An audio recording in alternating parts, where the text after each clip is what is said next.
যেমন নিজেদের ধর্মের প্রতি তাদের সহানুভূতি রয়েছে, অন্যান্য ধর্মের যারা রয়েছে তাদের প্রতিও তাদের সহানুভূতি রয়েছে।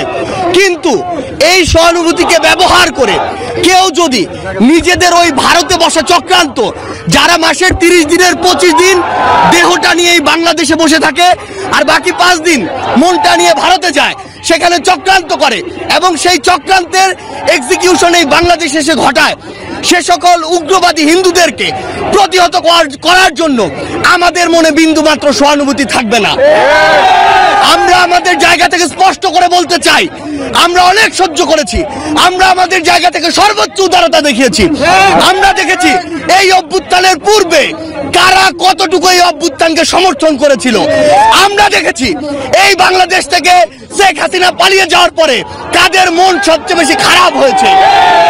আমরা আমাদের জায়গা থেকে স্পষ্ট দেখেছি যখন এই বাংলাদেশে অভ্যুত্থান পরবর্তী সময় একটি অস্থিতিশীল পরিবেশ হওয়ার কথা ছিল, তখন কিভাবে আমাদের এই মাদ্রাসার ভাইরা ওই মন্দিরে গিয়ে পাহারা দিয়েছে, কিভাবে 5ই আগস্ট রাতে সারা রাত ওই মন্দির পাহারা দিয়ে সকালে ফজরের নামাজ তার সামনে রাস্তায় পড়েছে।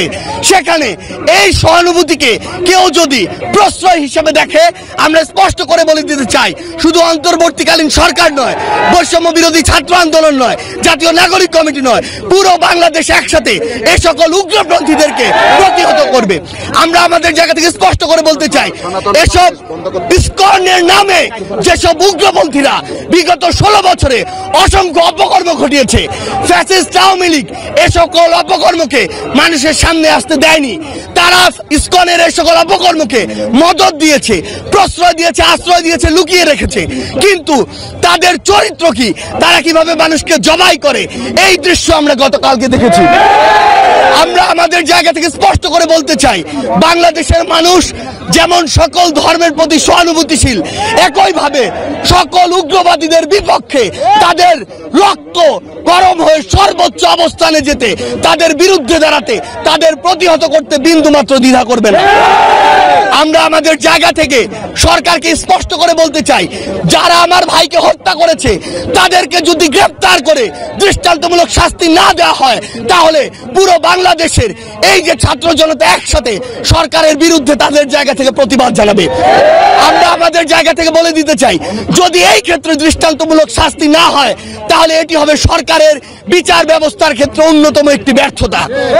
আমাদের জায়গা থেকে স্পষ্ট কথা, এই যারা ইসকন নামের যারা এই উগ্রপন্থী একটি মনোভাব বাংলাদেশে ছড়াচ্ছে, হিন্দুত্ববাদী মনোভাব বাংলাদেশে ছড়াচ্ছে, তাদেরকে অবিলম্বে নিষিদ্ধ করে বাংলাদেশের স্থিতিশীলতার জন্য, শান্তিপূর্ণ পরিবেশের জন্য তাদেরকে অবিলম্বে নিষিদ্ধ করতে হবে। আপনার মতামত কমেন্টে জানাতে পারেন।